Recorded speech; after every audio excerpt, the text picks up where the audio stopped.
अस्सलाम वालेकुम जी। बच्चों क्या हाल है? ठीक है आपके? अच्छा जी, हम लिविस एसिड और बेस का कॉन्सेप्ट पढ़े थे लास्ट टाइम। तो हमने उसमें पहले तो डेफिनेशन की थी कि हमारे पास एसिड क्या होता है, जो पेयर ऑफ इलेक्ट्रॉन एक्सेप्ट करता है इलेक्ट्रॉन के पेयर को। फिर हमने कहा था हमारे पास बेस क्या होती है, जो पेयर ऑफ इलेक्ट्रॉन क्या करता है, डोनेट करता है। ठीक है, तो जो पेयर ऑफ ऐसी स्पीशी जो पेयर ऑफ इलेक्ट्रॉन्स एक्सेप्ट करती है उसको हम एसिड कहते हैं, और जो डोनेट करती है उसको हम बेस कहते हैं। फिर हमने इसमें एग्जांपल पढ़ी थी हमारी BF3 और NH3 के दरमियान में रिएक्शन की। ठीक है, उसमें हमारी क्या बनी थी, एडक्ट एक प्रोडक्ट बनी थी। ठीक, तो जो आज हमारी सेकंड जो हमने करनी है अपनी बेसिकली डेरिवेशन, ठीक है, वो है हमारी रिएक्शन है हमारा किस के दरमियान, हमारा हाइड्रोजन या आयन के दरमियान H पॉजिटिव। ठीक है, कैटाइन है हमारे पास ये। और दूसरा इसका रिएक्शन किसके साथ हो रहा है, इसका रिएक्शन हमारा हो रहा है उसी अमोनिया के साथ, NH3 के साथ। तो अब हम देखेंगे कि इनमें एसिड कौन है और बेस कौन है। तो चलिए स्टार्ट करते हैं। सबसे पहले हम समझ लेते हैं थोड़ी सी नेचर को H पॉजिटिव की। ठीक है, तो सपोज़ हमारे पास हाइड्रोजन एटम है। हाइड्रोजन एटम क्या होता है कि सिंपल हमारे पास क्या होता है, एटम का न्यूक्लियस। इसके न्यूक्लियस में प्रोटॉन होता है और आटोमर शेल में सिर्फ एक इलेक्ट्रॉन होता है। आपको पता है कि डुप्लेट रूल कहता है कि आउटरमोस्ट शेल में कितने इलेक्ट्रॉन होने चाहिए स्टेबल होने के लिए, 2 इलेक्ट्रॉन होने चाहिए। लेकिन हाइड्रोजन के पास कितने होते हैं, सिर्फ और सिर्फ एक इलेक्ट्रॉन होता है।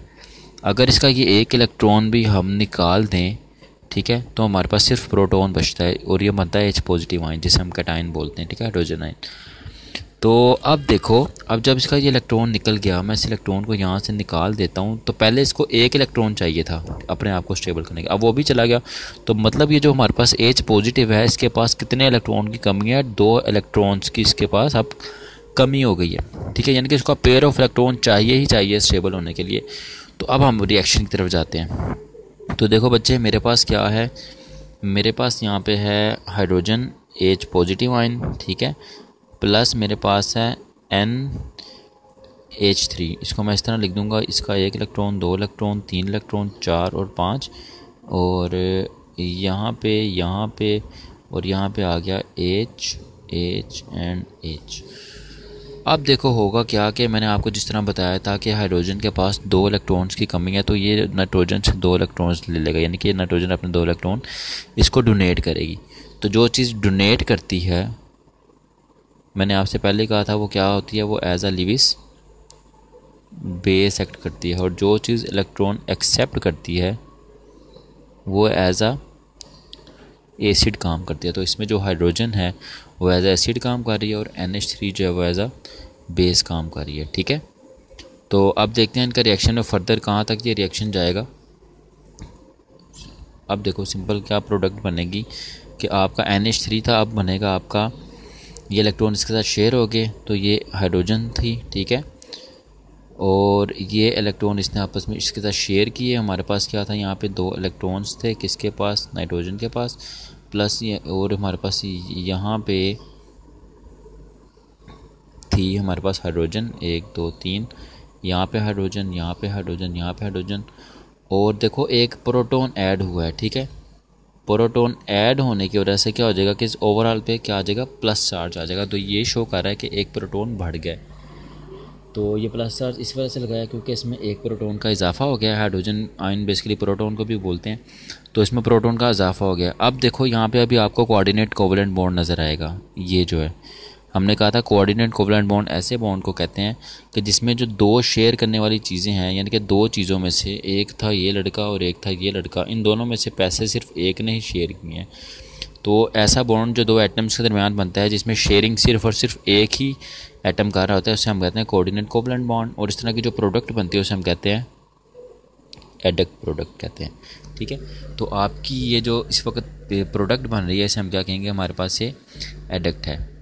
यहाँ तक तो आपको समझ आ गई है, इसमें कोई इशू नहीं होना चाहिए।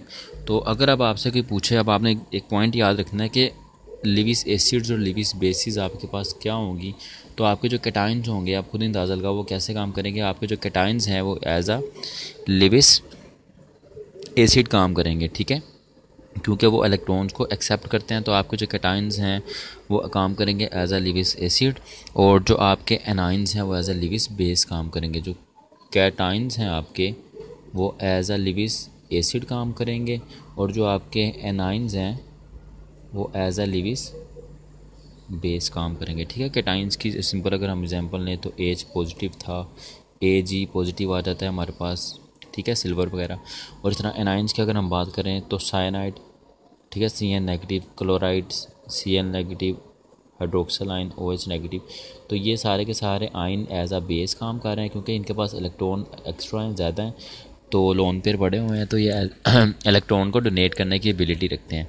और इनके पास इलेक्ट्रॉन्स की कमी है, तो ये इलेक्ट्रॉन्स को एक्सेप्ट करने की ताकत रखते हैं। तो उस तरह से ये एज आ एसिड काम करेंगे, लिविस एसिड, और ये एज आ लिविस बेस काम करेंगे। इसके अलावा ऐसे मॉलिक्यूल्स, ठीक है, जिनका सेंट्रल एटम्स जो हैं वो इनकम्प्लीट ऑक्टेट है, यानी कि जिनके सेंट्रल एटम में ऑक्टेट अभी कंप्लीट नहीं है, वो भी एज आ लिविस क्या काम करेंगे, एज आ लिविस एसिड काम करेंगे। जैसे मेरे पास AlCl3 है, तो एल्यूमिनियम के आटोमर शेल में 3 इलेक्ट्रॉन होते हैं, ठीक है, 1 2 3, यहाँ पे क्लोरीन आ गई, यहाँ पे क्लोरीन आ गई, यहाँ पे क्लोरीन आ गई। अगर मैं इनके इलेक्ट्रॉन गिनूँ कितने होंगे, 2 2 4 और 2 6।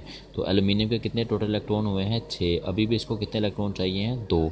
तो इसका ऑक्टेट फिल नहीं हुआ, अभी भी इसको 2 इलेक्ट्रॉन चाहिए। तो AlCl3 जो है वो एज आ एसिड एक्ट करेगा।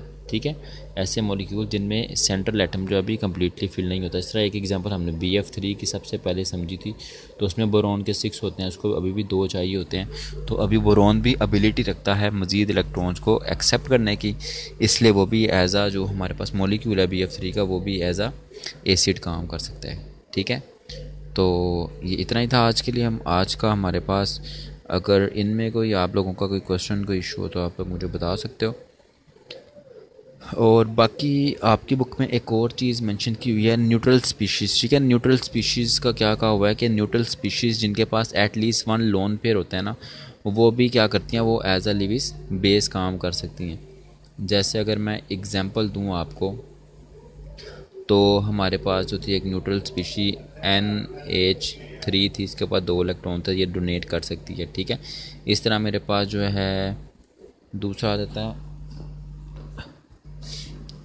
R single bond O single bond H।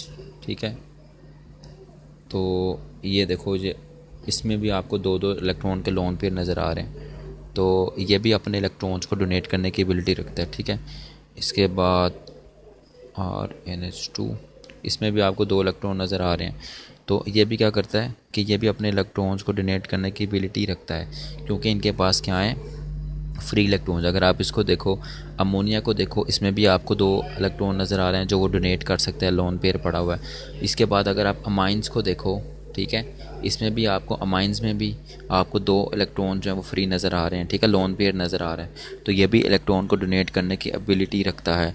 और इस तरह अगर आप अल्कोहल्स को देखो, OH को, ठीक है, इसमें भी आपको लोन पेयर नज़र आ रहे हैं, तो ये भी इलेक्ट्रॉन को डोनेट करने की एबिलिटी रखता है। तो इसलिए इन सब को हम क्या कहते हैं कि हमारे पास क्या है, लिविस बेस है।